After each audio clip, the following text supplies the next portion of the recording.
Please. പ്രതിപക്ഷ നേതാവിനെ പോലും കാണുന്നില്ല. അങ്ങോട്ട് ബാനർ താത്താൻ പറ പ്ലീസ്. ബാനർ അങ്ങോട്ട് താത്താൻ പറ. പ്ലീസ് അംഗങ്ങളൊന്നും അവിടെ ഇരിക്കണം. കേരളത്തിലെ ഏറ്റവും ഗൗരവമുള്ള വിഷയങ്ങളാണ് സഭ ചർച്ച ചെയ്യുന്നത്. ആ ചോദ്യോത്തര വേള പോലും തടസ്സപ്പെടുന്നത് ശരിയായ രീതിയല്ല. ഇതൊരു മാന്യമായ രീതിയല്ല. ബഹുമാനപ്പെട്ട ഞങ്ങൾ ഒരിക്കൽ കൂടി അഭ്യർത്ഥിക്കുകയാണ്. അപ്പോൾ സഭ ചോദ്യോത്തരവേള അനുവദിക്കണം പ്ലീസ്. ഇതൊരു അനാദരവാണ്. കേരളത്തിലെ ജനങ്ങളോടുള്ള അനാദരവാണ്. ശ്രീ പി കെ ബഷീർ ഒന്ന് പറ. അന്ന് സീനിയർ അംഗല്ലേ, ഒന്ന് പറ. സ്വർണ്ണപ്പാളിയിൽ ചർച്ചയില്ല. ഇതുമായി ബന്ധപ്പെട്ട വലിയ പ്രതിഷേധമാണ് ഇപ്പോൾ സഭയിൽ നടന്നത്. ഇടത് സർക്കാർ ഉത്തരം പറയേണ്ട, ദേവസ്വം ബോർഡ് ഉത്തരം പറയേണ്ട സ്വർണ്ണപ്പാളി വിഷയത്തിൽ ഇപ്പോൾ ഇതാ ചർച്ചയില്ല. നിയമസഭയിൽ ചർച്ച നടത്തണമെന്ന് തന്നെയായിരുന്നു പ്രതിപക്ഷത്തിന്റെ ആവശ്യം. അതുമായി ബന്ധപ്പെട്ട അടിയന്തര പ്രമേയത്തിന് നോട്ടീസ് നൽകി. പക്ഷെ അത് ഉണ്ടാവില്ല എന്നുള്ള തീരുമാനമാണ് ഇപ്പോൾ ഇതാ വരുന്നത്. അതുമായി ബന്ധപ്പെട്ട വലിയ പ്രതിഷേധമാണ്. സ്പീക്കറിന് മുൻപിൽ ബാനർ കെട്ടി പ്രതിഷേധിച്ചുകൊണ്ടായിരുന്നു പ്രതിപക്ഷം പ്രതിഷേധം പ്രകടിപ്പിച്ചത്. ഇപ്പോൾ സഭ വിട്ടിറങ്ങിയിരിക്കുന്നു. സഭ നിർത്തിവെച്ചിരിക്കുന്നു താൽക്കാലികമായി എന്നുള്ള വിവരമാണ് ഏറ്റവും പുതുതായി ലഭിക്കുന്നത്. സ്പീക്കറുടെ ഡയസിന് മുൻപിലും പ്രതിഷേധം നടന്ന ദൃശ്യങ്ങളാണ് പ്രേക്ഷകർ കണ്ടുകൊണ്ടിരിക്കുന്നത്. നടുത്തളത്തിനടുത്തെത്തി ഭരണപക്ഷ MLA-മാരടക്കം എന്നുള്ള സാഹചര്യം കൂടിയുണ്ട്.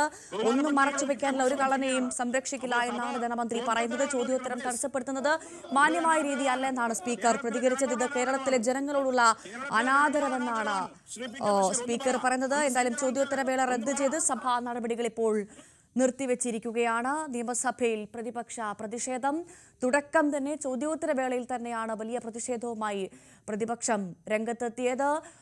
ഈ സ്വർണ്ണപ്പാളി വിവാദത്തിൽ CBI അന്വേഷണം ആവശ്യപ്പെട്ടുകൊണ്ട് നേരത്തെ തന്നെ പ്രതിപക്ഷം രംഗത്തെത്തിയിരുന്നു. ഇപ്പോഴത്തെ വിഷയം സഭയിലും ചർച്ച ചെയ്യാനുള്ള പ്രതിപക്ഷത്തിന്റെ നീക്കത്തെയാണ് നിർത്തലാക്കി വെച്ചിരിക്കുന്നത്. നിയമസഭ തൽക്കാലത്തേക്ക് നിർത്തിവെച്ചിരിക്കുകയാണ്. പ്രതിപക്ഷ നേതാവിനെ പോലും കാണുന്നില്ല. അങ്ങോട്ട് ബാനർ താത്താൻ പറ പ്ലീസ്. ബാനർ അങ്ങോട്ട് താത്താൻ പറ. പ്ലീസ് അംഗങ്ങളൊന്നും അവിടെ ഇരിക്കണം. കേരളത്തിലെ ഏറ്റവും ഗൗരവമുള്ള വിഷയങ്ങളാണ് സഭ ചർച്ച ചെയ്യുന്നത്. ആ ചോദ്യോത്തര വേള പോലും തടസ്സപ്പെടുന്നത് ശരിയായ രീതിയല്ല. ഇതൊരു മാന്യമായ രീതിയല്ല. ബഹുമാനപ്പെട്ട ഞങ്ങൾ ഒരിക്കൽ കൂടി അഭ്യർത്ഥിക്കുകയാണ്. അപ്പോൾ സഭ ചോദ്യോത്തരവേള അനുവദിക്കണം പ്ലീസ്. ഇതൊരു അനാദരവാണ്. കേരളത്തിലെ ജനങ്ങളോടുള്ള അനാദരവാണ്. ശ്രീ പി കെ ബഷീർ ഒന്ന് പറ. അന്ന് സീനിയർ അംഗല്ലേ, ഒന്ന് പറ. ശബരിമലയിലെ സ്വർണ്ണപ്പാളി വിഷയത്തിലാണ് സഭയിൽ ഇപ്പോൾ പ്രതിപക്ഷ പ്രതിഷേധം നടന്നത്.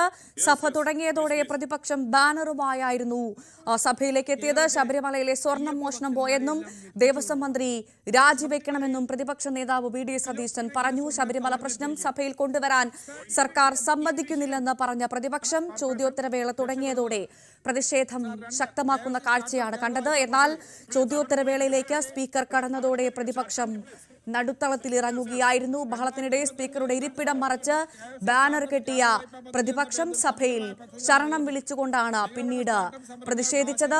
ഇതോടെ ഭരണപക്ഷവും എഴുന്നേറ്റ് ബഹളം വയ്ക്കുകയായിരുന്നു. അയ്യപ്പന്റെ സ്വർണം കട്ടവർ അമ്പലം വിഴുങ്ങികൾ എന്നാണ് ബാനറിൽ എഴുതിയത്. ചോദ്യോത്തരവേള റദ്ദാക്കി സഭ താൽക്കാലികമായി ഇപ്പോൾ നിർത്തിവെക്കുകയായിരുന്നു.